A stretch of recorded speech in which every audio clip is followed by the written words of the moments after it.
नमस्कार। राम मंदिर के चढ़ावा में जिस तरीके से लूट का मामला सामने आया, चोरी का मामला सामने आया, उसको लेकर तमाम तरह की बयानबाजियां होती हुई दिखाई पड़ी। और ऐसे में बाबा बागेश्वर धीरेन्द्र शास्त्री जी का भी एक बड़ा बयान सामने आया और वो बयान कहीं ना कहीं अब चर्चाओं में बनता हुआ दिखाई पड़ता है। और बाबा बागेश्वर जी ने कहा कि बड़े नाम इसमें शामिल हैं, नाम लिया तो मुझ पर आँच आ सकती है, ताकतवर लोग भी नाम लेने से घबरा रहे हैं। ये कहना है धीरेन्द्र शास्त्री जी का, जिन्हें एक बड़ा कह सकते हैं कि धर्मगुरु माना जाता है। बागेश्वर धाम का सबसे मजबूत पिलर माना जाता है। और इसी मामले के ऊपर अब वो जब बयान देते हैं तो कहीं ना कहीं विवादों में फंसते हुए दिखाई पड़ते हैं, क्योंकि उनके बयान के ऊपर आज़ाद समाज पार्टी के प्रमुख और नगीना से लोकसभा सांसद चंद्रशेखर आज़ाद ने एक बड़ा पलटवार किया है। हालांकि उन्होंने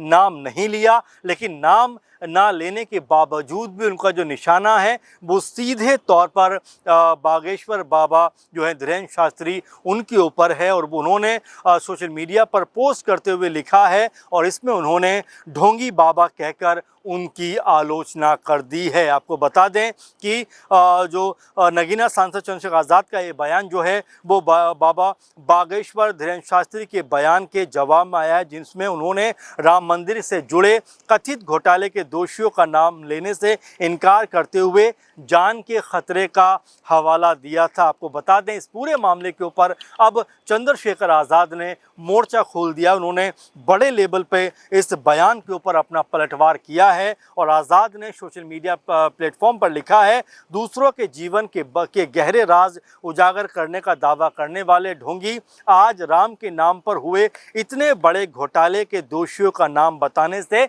क्यों डर रहे हैं। जान के खतरे का बहाना बनाकर नाम लेने से बचने का स्वांग रच रहे हैं। जब ईश्वर की पर्ची के नाम पर इतना बड़ा धार्मिक व्यापार खड़ा कर दिया तो आज ईश्वर के घर में हुई इस कथित लूट पर बाबा के चमत्कारिक दावे कहाँ गायब हो गए। ये चंद्रशेखर आज़ाद ने धीरेन्द्र शास्त्री बाबा के ऊपर एक बड़ा आरोप लगा दिया है। उन्होंने कटाक्ष करते हुए कहा है कि जब दूसरों के नामों की पर्चियां आप निकालते हैं, दूसरों के जीवन को आप खंगालते हैं, दूसरों के जीवन के बारे में आप तमाम चीज़ों को उजागर करते हैं, ऐसे में जब राम के घर में इतनी बड़ी लूट हुई तब आपकी पर्ची कहाँ है? आपने क्यों नामों को उजागर नहीं किया? और आप जब बयान देते हैं तो ऐसा बयान देते हैं जिसमें कहीं ना कहीं आप ही फंसते हुए दिखाई पड़ते हैं, क्योंकि आप ये कहते हैं कि जान का खतरा है। यानी आप कहीं ना कहीं घबराते हैं, डरते हैं, आप नामों को लेने से बचते हैं। और चंद्रशेखर आज़ाद यहाँ पर ये कहते हैं कि जान का खतरा बताकर बहाना बना रहे हैं और यहाँ पर अपने आप को बचाने के लिए स्वांग रच रहे हैं। और वो कहते हैं कि जब ईश्वर के नाम पर आप पर्चियाँ निकालकर धार्मिक तौर पर अपना बड़ा व्यापार खड़ा कर लेते हो और तब जब ईश्वर के घर में इतनी बड़ी कथित लूट होती है तब आपकी खामोशी क्यों दिखाई पड़ती है, आपकी चुप्पी क्यों नज़र आती है। ये चंद्रशेखर आज़ाद का कहना है। आपको बता दें कि आज़ाद ने इसके आगे क्या कहा। आज़ाद कहते हैं कि चमत्कार के नाम पर सदियों से जनता को मूर्ख बनाया जाता है। अब लोगों को समझ आना चाहिए कि न्याय धर्म ग्रंथों या पर्चियों से नहीं बल्कि देश के संविधान, कानून और पुलिस की जांच से ही मिलेगा।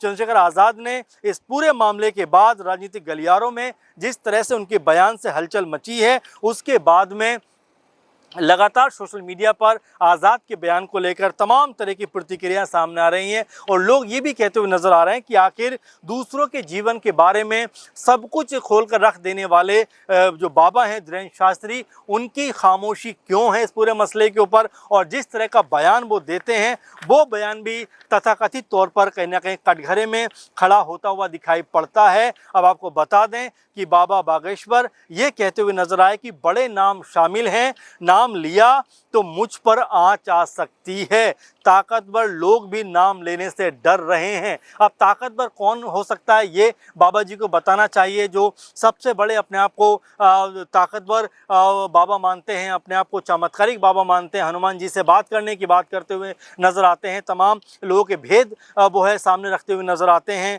और ऐसा चमत्कार दिखाते हैं जिससे लोगों का बिलीव उनके ऊपर बढ़ता हुआ दिखाई पड़ता है। लेकिन अब जब राम के नाम पर इतनी बड़ी लूट हुई है तो आखिर धीरेन्द्र शास्त्री क्या यही कहकर चुप हो सकते हैं कि ताकतवर लोग हैं इसलिए वो नहीं बोलेंगे? अब जरा भगवान के साथ में जो कम्युनिकेट करता होगा उससे बड़ा ताकतवर नेता कौन होगा, इसके बारे में भी उनको बताना चाहिए। और यही बात अरविंद केजरीवाल ने भी कही कि ना सिर्फ बाबा बागेश्वर बल्कि ब्रजभूषण सरीखे नेता जो मजबूत छवि के नेता माने जाते हैं वो भी इस पूरे मुद्दे के ऊपर जिस तरह से चुप्पी साधे बैठे हैं, जिस तरह से हिम्मत नहीं दिखा पा रहे हैं, वो भी सवालों के घेरे में आता है कि आखिर क्यों ये जो लोग हैं ये क्यों नाम लेने से बच रहे हैं। अगर इनको पता है तो इनको नाम बताने चाहिए। और जिस तरह से ये बात कहते हैं कि उनकी जान पर खतरा आ सकता है, तो क्या वो इतने बड़े नाम हैं जो इनकी जो है ज़िंदगी में जो है बहुत बड़ा असर डाल सकते हैं, ये भी इनको यहाँ पर बताना चाहिए। क्योंकि जब अपनी गद्दी पर बैठे होते हैं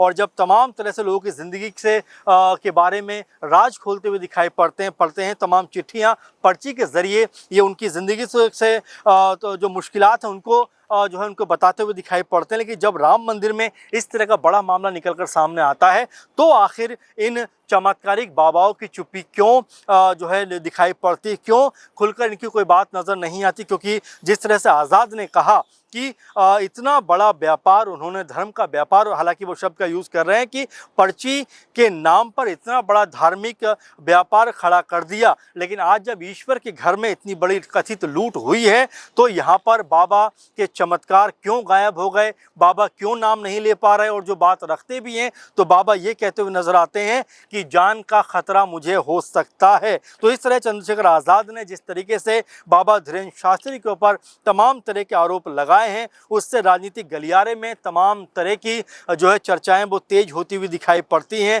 कई विपक्षी नेताओं ने भी धीरेन्द्र शास्त्री की चुप्पी पर सवाल उठा दिए हैं और कई ने ये कहा है कि आखिर उनकी कोई पोस्ट इस पूरे मामले पर क्यों नहीं आ रही। और यहाँ पर चंद्रशेखर आज़ाद ने खुलकर जिस तरह से बाबा धीरेन्द्र शास्त्री के ऊपर हमला बोला है, हालांकि नाम नहीं लिया, लेकिन जिस तरह से उन्होंने पूरी की पूरी बात को रखा है वो सीधे तौर पर धीरेन्द्र शास्त्री जो बाबा हैं उनके ऊपर जाती हुई दिखाई पड़ती है। और यही वजह है कि आज़ाद लगातार सामाजिक न्याय, दलित अधिकार और भ्रष्टाचार जैसे मुद्दों पर सक्रिय रहते हैं। उनका ये बयान भी उसी क्रम में देखा जा रहा है जिसमें उन्होंने जनता से अपील कर दी है कि अंधविश्वास से ऊपर उठकर संविधान और कानून पर भरोसा रखिए। ऐसे जो बाबा हैं जो अंधविश्वास के सहारे अपना बिजनेस खड़ा करते हुए दिखाई पड़ते हैं, लेकिन जब सही मुद्दों पर बोलने की बारी आती है तो इनकी ज़ुबान सिलती हुई दिखाई पड़ती है, इनकी खामोशी जो है वो नज़र आती है। अब जिस तरह से धीरेन्द्र शास्त्री के ऊपर चंद्रशेखर आज़ाद ने ये बड़ा हमला बोला है उसके बाद हो सकता है कि उनके ऊपर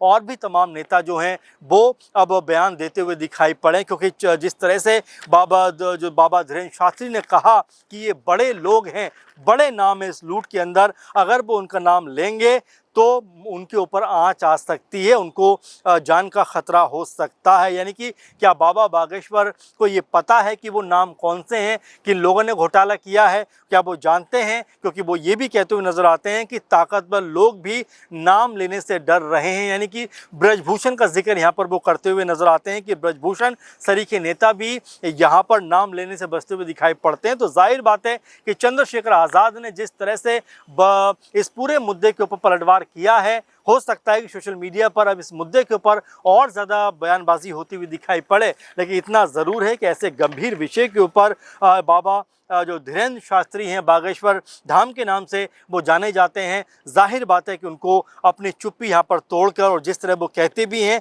कि अगर मैंने नाम ले दिया तो बड़ी मुश्किल में फंस सकता हूँ, तो अगर उनको नाम पता है तो यहाँ पर नामों को उजागर करना चाहिए। इसको लेकर आपकी क्या सोच है, कमेंट ज़रूर करिए।